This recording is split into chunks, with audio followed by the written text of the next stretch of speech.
Oi, gente, tudo bem? Olha só, o vídeo de hoje eu vou começar antes de tudo com um pedido. É porque como o título do vídeo é Mulheres na Política no Brasil, provavelmente os homens não vão nem clicar. E se clicar, vão achar que não tem nada a ver com eles e vão deixar de assistir. Então, o primeiro pedido é para você assistir até o final. E se você achar que a mensagem que eu tô falando aqui é válida, compartilhar com seus amigos e a gente mudar essa lógica.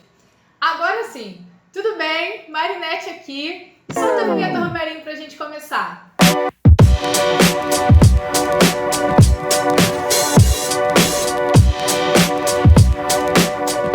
Agora sim, gente, vamos lá. Hoje a gente vai falar de política.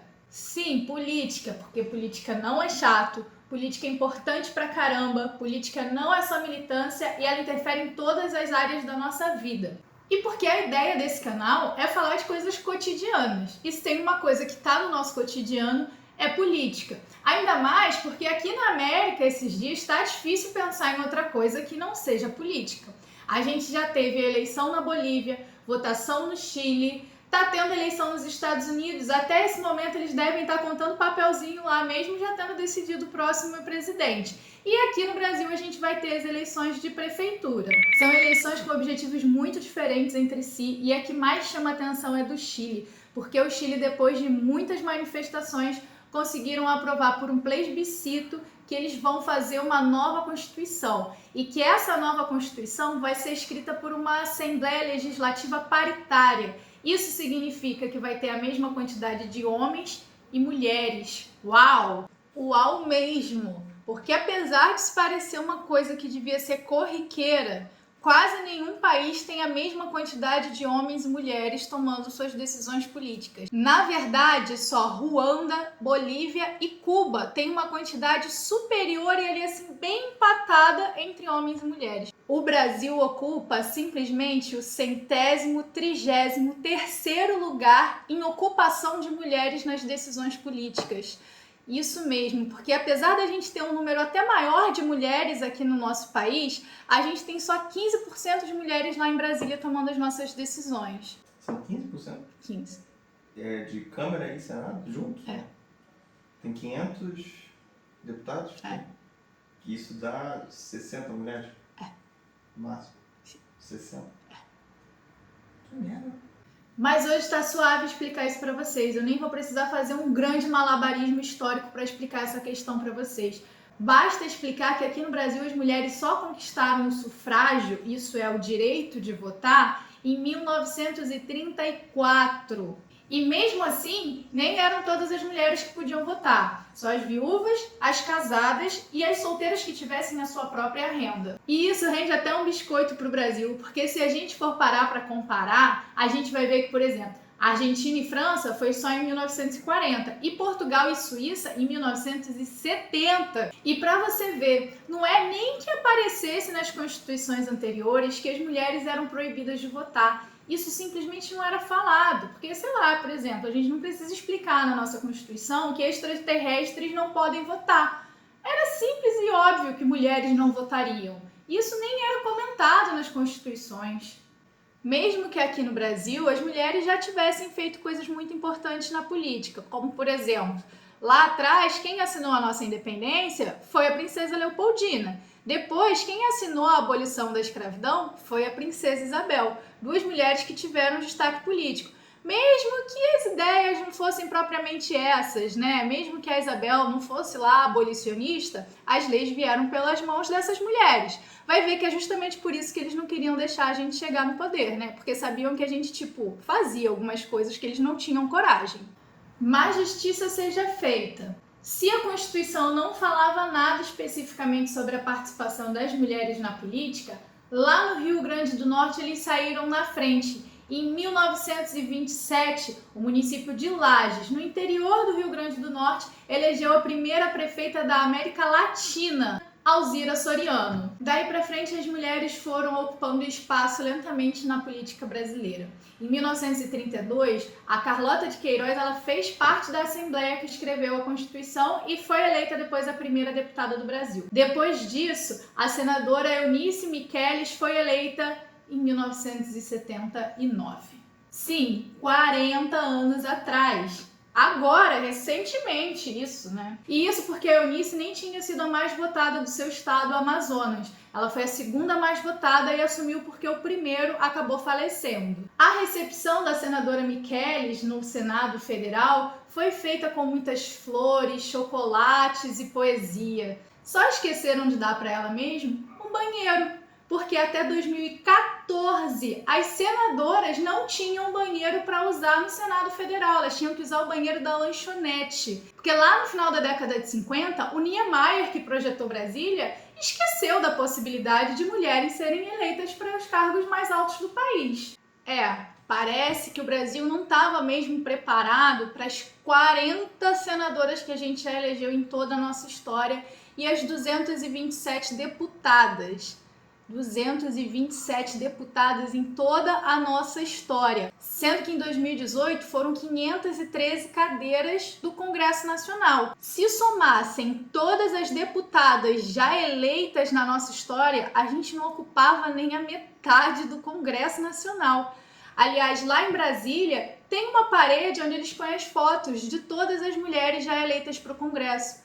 Ocupa um corredor. Aliás, alguns estados nunca elegeram uma senadora ou uma deputada. É o caso, por exemplo, de Sergipe, que nunca botou uma representante no Congresso Nacional. Outros estados até maiores, como o Ceará, que só botaram 4 representantes lá. Dá para entender a falta de representatividade que a gente tem? No cargo mais alto do executivo, além da Isabel e da Leopoldina, só recentemente que a gente foi eleger e reeleger a Dilma Rousseff, apesar dela ter saído de lá por um golpe. Isso é muita coisa, porque vários países nunca botaram uma mulher no seu cargo mais alto. A propósito, os países que têm hoje, durante a pandemia do coronavírus, uma mulher nos seus cargos mais altos são justamente os países que tiveram maior sucesso no controle do vírus. Agora, pensando numa política mais próxima da gente, na última eleição a gente só elegeu uma governadora nesse país inteiro. Nas eleições de prefeitura, a gente conseguiu 12% de prefeitas, sendo que só 3% de prefeitas do Brasil são mulheres negras. E se a gente for pensar que essas prefeituras elas estão em cidades pequenas, a gente tem só 7% do país sendo governado por prefeituras dirigidas por mulheres. Isso é muito pouco. Sem contar que também não dá nem para comemorar toda a eleição feminina, porque tem muita mulher aí que é eleita e que não me representa nem um pouco, não faz nem um pouco a voz das mulheres nesse Brasil.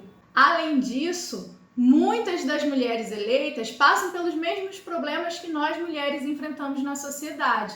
Mansplaining, interrupções, falta de espaço. Quem não se lembra da vereadora Marielle Franco tentando falar na Câmara dos Vereadores aqui do Rio de Janeiro? Por dia, são 12 mulheres assassinadas no Brasil. O último dado que a gente tem no estado do Rio de Janeiro figuram de 13 estupros por dia. Essa é a relação com a violência contra as mulheres. A gente tem um senhor que está defendendo a ditadura e falando alguma coisa contrária a isso. Eu peço que a presidência da casa, no caso de maiores manifestações que venham atrapalhar a minha fala, assim proceda como a gente faz quando a tribuna interrompe qualquer vereador. Não serei interrompida, não aturo o interrompimento dos vereadores desta casa, não aturarei de um cidadão que vem aqui e não sabe ouvir a posição de uma mulher eleita, presidente da Comissão da Mulher dessa casa. Infelizmente, a vereadora Marielle Franco teve não só a sua luta e a sua voz interrompida, como a sua vida, num dos países de maiores índices de feminicídio no mundo. Essa falta de espaço para as mulheres e essa violência que a gente sofre é consequência direta da formação do nosso país, que a gente chama de uma sociedade patriarcal. Esse conceito ele foi desenvolvido por vários sociólogos, Gilberto Freire, Sérgio Buarque de Holanda, Raimundo Faoro, e que eles mostram que a nossa sociedade separou os espaços para o homem e para a mulher dentro de casa e os homens na rua resolvendo o que realmente importa. Não é à toa que lá no Brasil colônia, as câmaras municipais eram chamadas de câmaras dos homens bons. E até hoje esse modelo é tão forte na sociedade que não é nada difícil a gente ver os políticos falando da tradicional família brasileira, se apresentando como pais de famílias e mostrando as suas famílias daquela forma de propaganda de margarina, uma família super tradicional que traz todo esse passado colonial junto com eles. É desanimador, é estrutural. O Chile percebeu isso e fez uma mudança radical. Mas a gente tem um poder muito grande nas nossas mãos, a gente tem um voto e agora a gente tem a possibilidade de tentar fazer alguma coisa para reverter esse quadro. E por que eu pedi para os homens assistirem esse vídeo até o final? Porque a responsabilidade de eleger mulheres não é só das mulheres. Assim como eleger políticos negros e negras e de diversas minorias, não é só responsabilidade desses grupos. Está nas nossas mãos fazer essa diversidade. Tornar o Brasil menos branco, masculino, heteronormativo é uma responsabilidade de todo mundo. Afinal, um país diverso é um país de todo mundo. O nível de participação das mulheres na política é um ótimo indicador de amadurecimento da democracia de um país. Quanto mais políticas do sexo feminino ocupam a cúpula do poder de um país, mais diverso e preocupado em diminuir as desigualdades que aquele país tende a ser. Por isso, se você achou a mensagem desse vídeo importante, além de compartilhar, gente, por favor, se inscreve nesse canal, curte, dá essa moral pra gente poder continuar pensando